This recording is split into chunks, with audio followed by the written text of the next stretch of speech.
الجسم كسل، كان هناك تعب جديد، جينا على الصيام جديد، رجعنا تلاوة القرآن. الآن احنا أخذنا هذا النشاط، فإذا الآن انطلاق. اللي قصر وتأخر في ختمته يكمل ختمته. جميل. اللي كان مركز على الطعام والشراب والجوع الآن يركز على الصيام العالي، وهو صيام النفس والروح.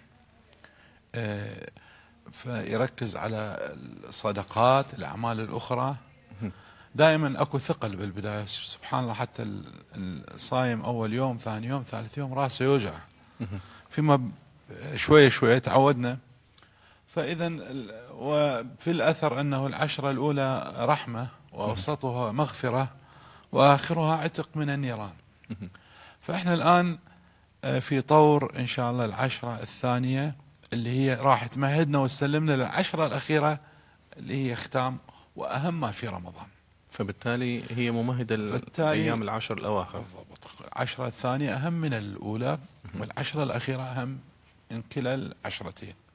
طيب، خلينا نقول أيام العشرة الأولى يعني مثل ما شفنا يعني أجواء شوية طيبة وماكو ذاك الحرارة، لكن مع ذلك كان الناس يواجهون بها صعوبات وهذا. فحاليا التركيز صار خلينا نقول العشرة الثانية على العبادات، مثل ما تفضلت، مثل ختم القرآن، الإكثار بالصلوات، الإقدام على الأعمال الخيرية التطوعية، مثلا دعم الفقراء. شلون نشوف هاي الأمور خلال هاي الفترة؟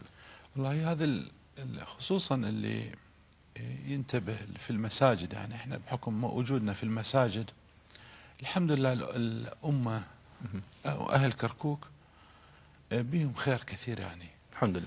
إقبال كبير على مساعدة الفقراء، إقبال كبير على صدقة الفطر، على الزكاة بشكل عام. ناس تسألنا دائما عن الفقراء. فهذا أحد دروس الصيام. يعني يجوكم دكتور يسألون عن إذا تعرفوا فقراء أو كذا هذا القبيل. بالضبط. جميل جدا. المحسنين أمثالكم الكريمة، يسأل باعتبار هو يثق يعني في الجهة المقابلة أنه إحنا درسنا هالمواضيع. فاللي يتحصل أنه الصيام ينطينا درس كبير في الإحساس بالجائع. جميل. بالفقير.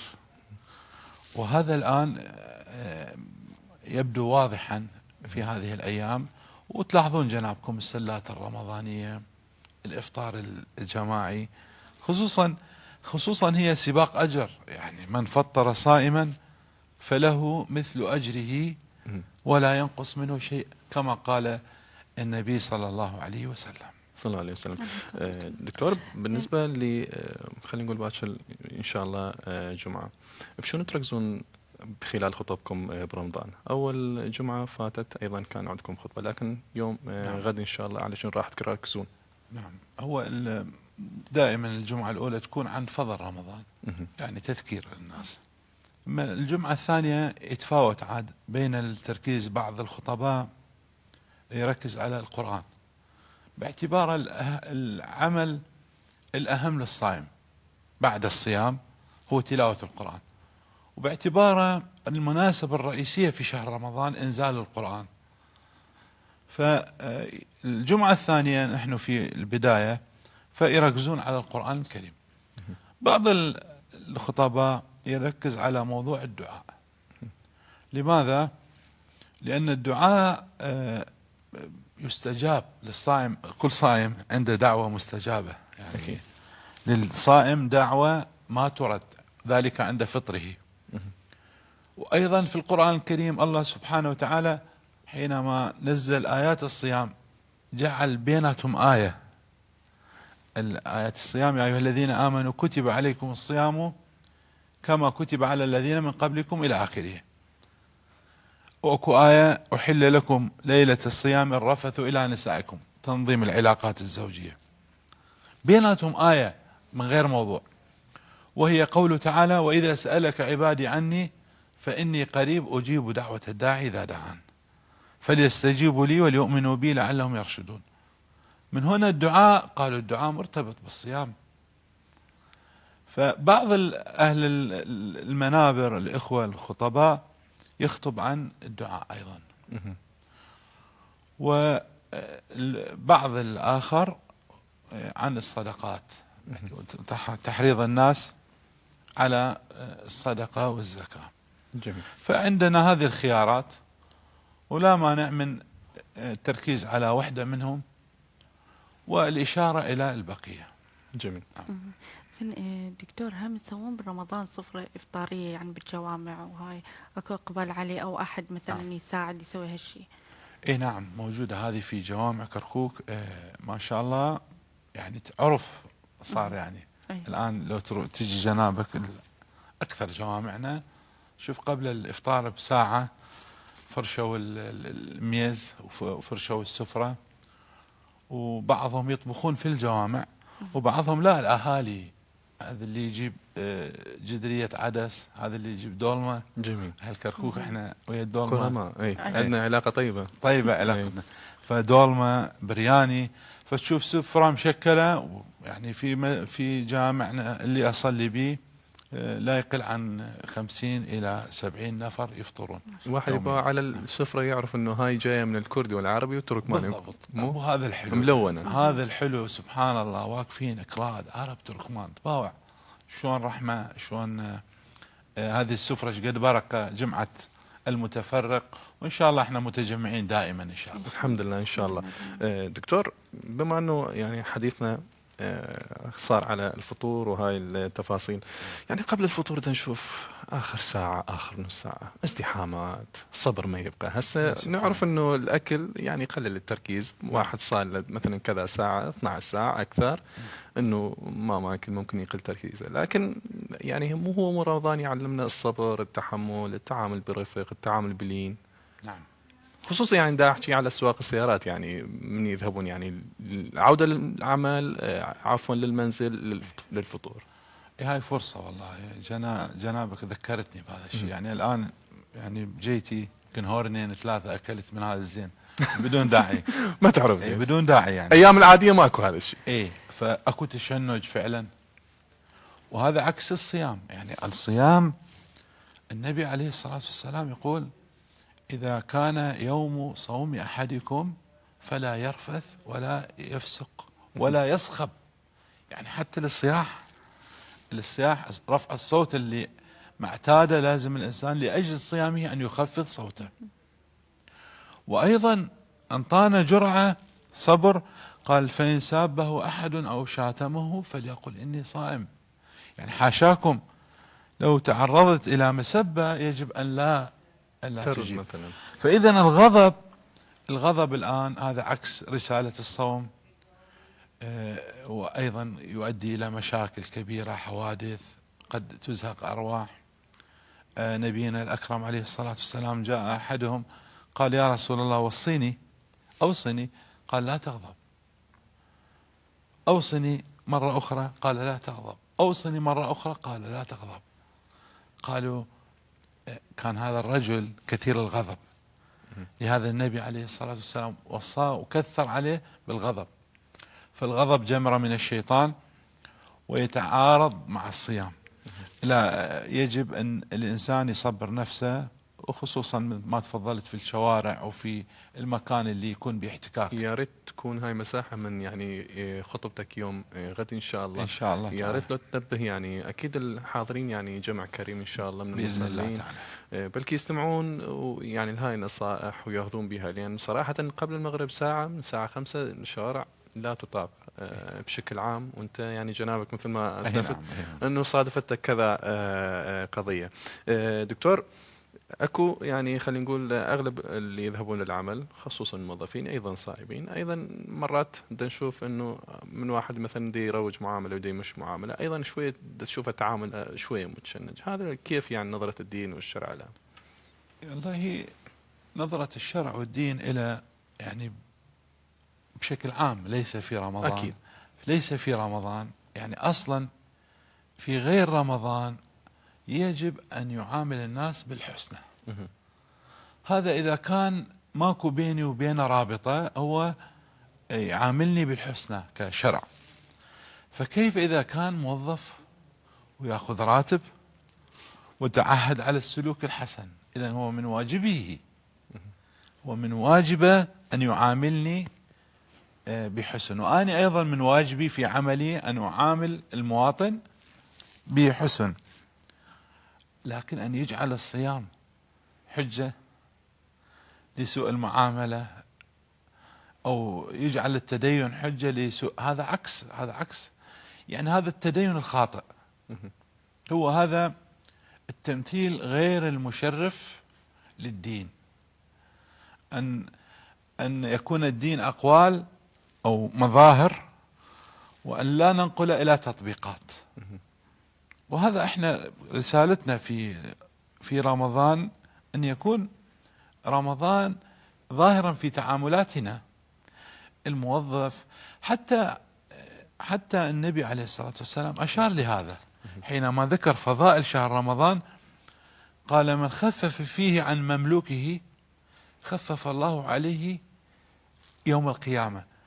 يعني حتى العبد أو الصانع أو الإنسان المتواضع اللي يشتغل عندك، تخفف ساعات عمله وتبتسم له وتزوده بالأجرة، هذا يكون عمل كبير يوم القيامة. جميل. نعم. فكذلك نوصي الموظفين والموظفات، نوصي نفسنا بحسن التعامل مع الآخرين، إيصال الصيام تطبيقيا. دكتور، خلينا نستغل فاطمة إذا عندك سؤال قبل. لا، سؤالي عن الزكاة. طيب. دكتور، احكي لنا عن الزكاة لكل فرد، يعني ايش قد؟ زكاة الفطر. أي نعم. زكاة الفطر النبي عليه الصلاة والسلام فرضها وأمر بإخراجها، أن تخرج قبل العيد، لهذا الوقت الأخير لها قبل العيد، ويستحب يومين. تم تحديد النصاب؟ هو الأصل كوزن، يعني صاع كيلوين ونص. يعني إنسان كيلوين ونص تمن زين، أو تمر أو طحين يؤكل، يعني طيب، يكون مو رديء. إذا قيمته بشقد بالسوق وتنطيه، هاي زكاة الفطر. لكن الحمد لله اعتاد المسلمون، اعتاد أهل كركوك كل سنة يقيمونها، فتم تقييمها هذه السنة 3000 دينار للفرد الواحد. جميل. وأيضا هناك تقييمات أخرى محترمة من مجامع فقهية ب1500. فنقول من تمكن ينطيها 3000 أحسن، واللي أثر عليه ينطيها 1500 عن كل يوم صيام. نعم. دكتور، يعني أكثر خلينا نقول شهر رمضان تكثر بها الأسئلة، تكثر بها الأحاديث، يعني عن أمور متشابكة خلينا نقول. نعم. ودائما تنطرح نفس المواضيع. هاي المواضيع اللي حد الآن توصلكم نفس الأسئلة اللي كل سنة قاعد تجي مع الأسف. نعم. موجودة. إذا تحكينا عنها، شنو أكثر يعني شيء مثلا؟ وهذا الموضوع اللي ذكرناه قبل شوية، يعني هذا اللي ذكرناه عن صدقة الفطر. تطلع كل سنة مع الأسف، يعني كل سنة تطلع فئة من الناس يقول لك هو ما يختار رأي، يقول لك إخراجها قيمة غير صحيح. أنا أني أقول هو قيمة، يعني قصدك كم؟ فلوس، يعني فلوس مال قيمة. هو إذا قال أنا مع إخراجها طعام، هذا رأي محترم، وهذا عمل النبي عليه الصلاة والسلام، ما عليه شائبة. لكن أن يسقط الرأي الآخر هذا موجود، يعني إلى وصل إلى يروح خطية المسكين ينطي، هو 5 نفرات انطى 15,000 زكاة فطر، راح على متدين ما قال لا، ما مقبولة، انطي طعام. فهذا الإشكال احنا كل سنة يتكرر، وأراه لا داعي له. الطعام جائز والقيمة جائزة. اللي أخرجوا القيمة مو ناس عاديين، أساتذة الكرام، فقهاء كبار. النبي محمد صلى الله عليه وسلم أمر بالطعام. ليش؟